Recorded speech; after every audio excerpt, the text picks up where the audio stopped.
Hello दोस्तों। तो मैं फिर से हाजिर हूँ एक नए वीडियो में। एक फिर से कोशिश करता हूँ, इंटरेस्ट का एक क्वेश्चन है, क्योंकि जब मैंने कंपाउंड इंटरेस्ट शुरू किया तो कहीं न कहीं उसको उस पे अगर मैं वीडियो बना रहा हूँ तो वो फिर पूरा वीडियो मतलब कुछ ना कुछ कुछ टाइप का क्वेश्चन, एवरी टाइप का क्वेश्चन हम उसमें डील कर लेंगे।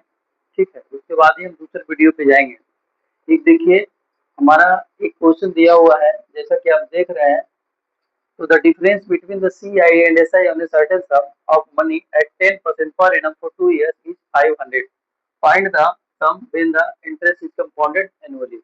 Compounded annually दिया हुआ है और CI और SI का डिफरेंस है। अगर इसको हम लॉन्ग मेथड से बनाएं तो काफी बड़ा चला जाएगा, लेकिन अगर हम जो पिछले वीडियो में बताए थे वो वाला ट्रिक से अगर बनाए तो इजीली वे में सॉल्व हो जाएगा।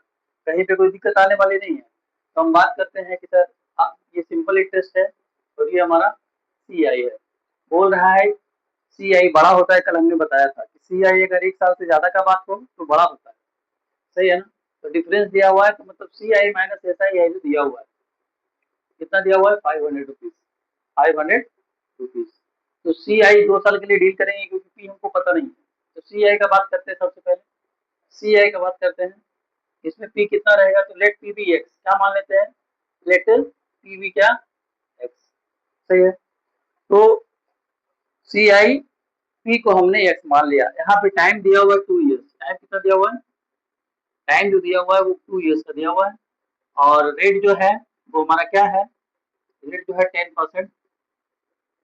तो अब आप बताइए, कल हमने 10% पे पिछले क्लास में हमने ये सॉल्व करा था कि 10% 2 ईयर्स के लिए शॉर्ट में अगर CI निकालना है तो हम क्या करते हैं? हमने बोला था कि x plus y plus x y by 100।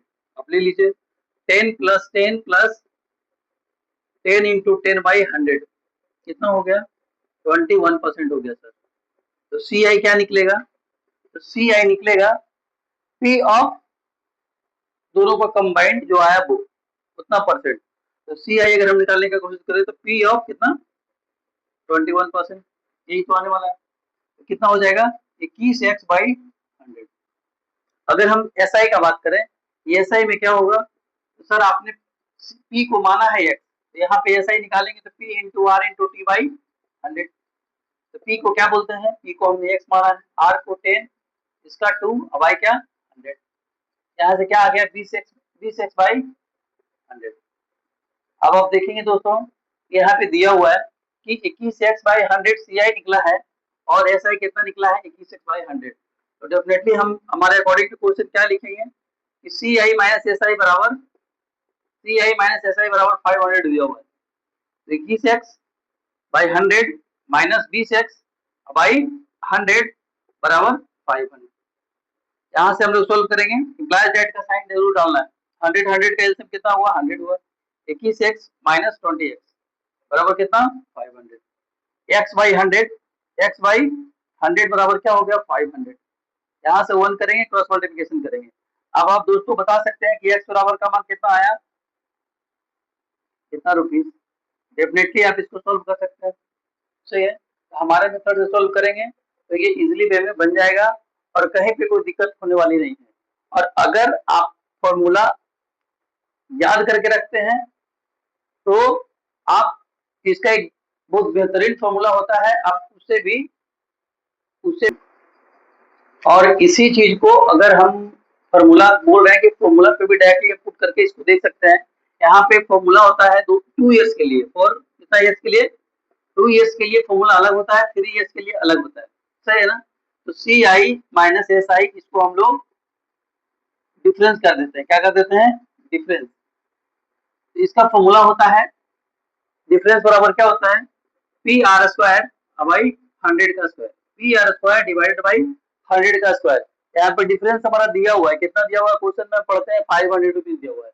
तो 500 यहाँ पे अगर रखें बराबर P, हमको P का वैल्यू निकालना है। R का मान दिया हुआ 10 इंटू 10 बाई क्या? 100 का स्क्वायर। 100 से 100 खत्म हो गया। अगर यहाँ पे ये बात करें तो P बराबर क्या हो जाएगा? 500 इंटू 100 बराबर क्या हो जाएगा? 50,000 रुपये। और ये देखिए, यही वाला पुराना वाला, अभी इसके जस्ट पुराने मेथड से जब हम बनाए थे तो उसमें भी ये चीज आ रहा है। और एक बात और मैं बता दूं आपको दोस्तों कि ये जो हमारे बारे में आप सोच रहे होंगे कि सर एक्स प्लस वाई और एक्स बाई इंटू 100 क्यों करते हैं, x plus y plus x by into बटा 100 क्यों करते हैं। तो मैं दोस्तों बता दूं एक्स बाई दोनों तो एक ही वैल्यू है, तो हम यहाँ पे ऐसा नहीं कर सकते हैं क्या, 2x प्लस एक्स बाई का वैल्यू तो सेम है, तो एक्स स्क्वायर बाई 100 कर सकते हैं, सही है ना।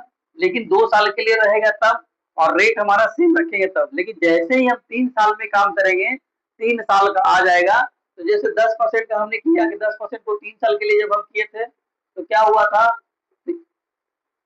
ये दोनों को मिला करके एक फॉर्मूला बन जाता है, जो हमारा लास्ट इक्विवेलेंट आता है वो आता है, और बाद में 10% लेंगे, मतलब ये दोनों को कंबाइन करके जो हमारा आएगा उसके बाद ये रखेंगे, और जब दोनों को इस फॉर्मूला में पुट करेंगे तो डेफिनेटली है कि बन जाएगा।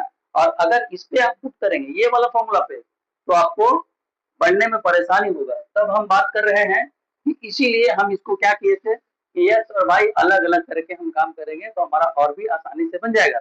हालांकि एक्स और वाई दोनों सेम रहेगा, 2 साल के लिए जब हम करेंगे तो दोनों क्या रहेगा, सेम रहेगा। इस तरह से हम जो बात कर रहे हैं हम अगले क्वेश्चन में फिर देखिए एक क्वेश्चन और भी हमारे पास में है, जिसमें दिया हुआ है find the difference of C I and S I of the sum 50,000 12% per annum for 3 years. सही है, ये 3 ईयर्स का है। तो सर ये वाला चीज जो है, अब फॉर्मूला से चाहे तो फॉर्मूला से बना सकते हैं, डेफिनेटली बना सकते हैं। तो 3 ईयर्स के लिए जो फॉर्मूला होता है, हमने बताया था अभी 2 ईयर्स के लिए फॉर्मूला। 2 ईयर्स के लिए बात करें, फॉर 2 ईयर्स के लिए क्या बात किए थे, तो डी बराबर पी आर स्क्वायर बाई 100 का स्क्वायर, 100 का स्क्वायर। ये डिफरेंस है, ये हमारा प्रिंसिपल है, ये हमारा रेट है, और ये 100 का स्क्वायर है, सही है। तो अगर 2 साल के लिए क्वेश्चन रहेगा बाबू, तो आप इस पे सॉल्व कर सकते हैं। ये डी क्या है, तो डिफरेंस है। अगर 3 ईयर्स के लिए बात करें, फॉर 3 ईयर्स, तो ये फॉर्मूला थोड़ा चेंज हो जाता है। जी बराबर क्या होगा, पी आर स्क्वायर तो होगा ही, 300 प्लस आर हो जाता है, क्या हो जाता है, 300 प्लस आर डिवाइडेड बाई 100 का क्यूब। तो अगर आप 12% जैसे ही देख रहे हैं, तो आप जान रहे हैं कि ये क्वेश्चन जो है लेंदी बनने वाला है, थोड़ा सा डिफिकल्ट होने वाला है, मल्टीप्लिकेशन डिवीजन करना पड़ेगा। तो हमको थोड़ा सा फॉर्मूला का भी, अगर ये फॉर्मूला हम याद रखते हैं, तो थोड़ा सा ये वाला टर्म को जोड़ देना है और एक 100 को और बढ़ा देना है। यहाँ पे स्क्वायर है और यहाँ पे क्या हो जाएगा, क्यूब हो जाएगा। अब देखिए यहाँ पे पी दे रखा है, यहाँ पे 50,000 को क्या है, डिफरेंस नहीं है, वो पी है। तो पी जैसे ही आ गया, डेफिनेटली है कि इस पे हम पुट करेंगे और आसानी से हमारा क्या निकल जाएगा, डिफरेंस निकल जाएगा। क्योंकि क्वेश्चन में दिया हुआ है कि फाइंड द डिफरेंस, मतलब डिफरेंस निकालना है। तो पी का बात करें तो पी हमारा कितना दिया हुआ है, तो 50,000 दिया हुआ है, कितना दिया हुआ है, 50,000 दिया हुआ है। आर कितना दिया हुआ है, तो 12 इंटू 12, 300 प्लस आर, 300 में 12 को ऐड करेंगे तो कितना होगा, 312, 312 डिवाइडेड बाई क्या हो जाएगा, 100 इंटू 100 इंटू 100, सही है ना। 3 बार, क्योंकि 100 का क्यूब है। ये 3 ईयर्स के लिए क्वेश्चन दिया हुआ है, ये देखिए 3 ईयर्स के लिए है, तो 3 ईयर्स वाला फॉर्मूला डायरेक्टली हम पुट कर लेंगे और आसानी से बना सकते हैं। क्योंकि अगर आप फॉर्मूला से भी बनाएंगे उसमें भी दिक्कत होगा, या तो हमारे मेथड जो हमने बताया था कि शॉर्ट ट्रिक से हम इसको कर लेंगे, उसमें भी परेशानी आएगी, गुना भागा का लफड़ा उसमें भी रहेगा। लेकिन अगर फॉर्मूला अगर हम थोड़ा सा ध्यान में रखते हैं तो आसानी से हो जाएगा। कैसे देख लेते हैं, 1 2 3 4, 1 2 3 4, 4 0 मेरा खत्म हो गया। अब बात रहा यहाँ से, तो 5 से कितना बार में, तो 20 बार में, 5 25 जा 100, फिर से 4 बार में लग रहा है, 4 से 4 3 जा 12, 4 5 जा, क्लियर ना। अब देखिए 12 ये 36 इंटू 312 बटा कितना 5, बटा कितना 5। तो दोस्तों अब यहाँ पे 5 है तो लफड़ा फिर से आने वाला है।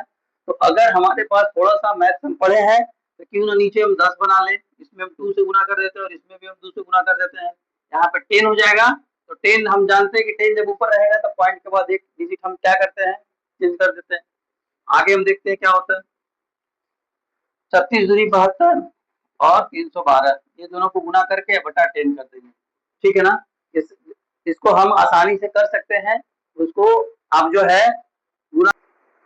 हाँ दोस्तों, तो जैसा कि हम बताया आपको, ये वाला गुना अगर हम लोग करेंगे तो स्वाभाविक सी बात है कि गुना तो हमको आता है, बचपन में ही सीखे हैं। 2246.4 अब आए कितना 10। चलो 22464 अब बटा क्या बचा 10। एक डिजिट जीरो है तो हम डेसिमल को यहाँ पे पुट कर देते हैं, तो हमारा कितना आ जाएगा डिफरेंस 2246.4, जीरो भी लिख सकते हैं। That's my answer. इसको लगभग में 2247 रुपया ले सकते हैं, या तो अगर राउंड ऑफ में चलेंगे तो 2245 हमारा आंसर हो जाएगा। तो यही हमारा आंसर हुआ। तो आपको मैंने बताया कि जो ये क्वेश्चन है अगर आप सॉल्व करेंगे तो जैसा जहां पे जरूरत पड़ेगा उस हिसाब से हम करेंगे। हमारा कहना इतना ही है। और दोस्तों ये क्वेश्चन कैसा लगा आप हमको जरूर से जरूर बताइएगा, और हम आगे के वीडियो में एक दो क्वेश्चन और करवाते हैं, तो आप बने रहिए हमारे साथ में।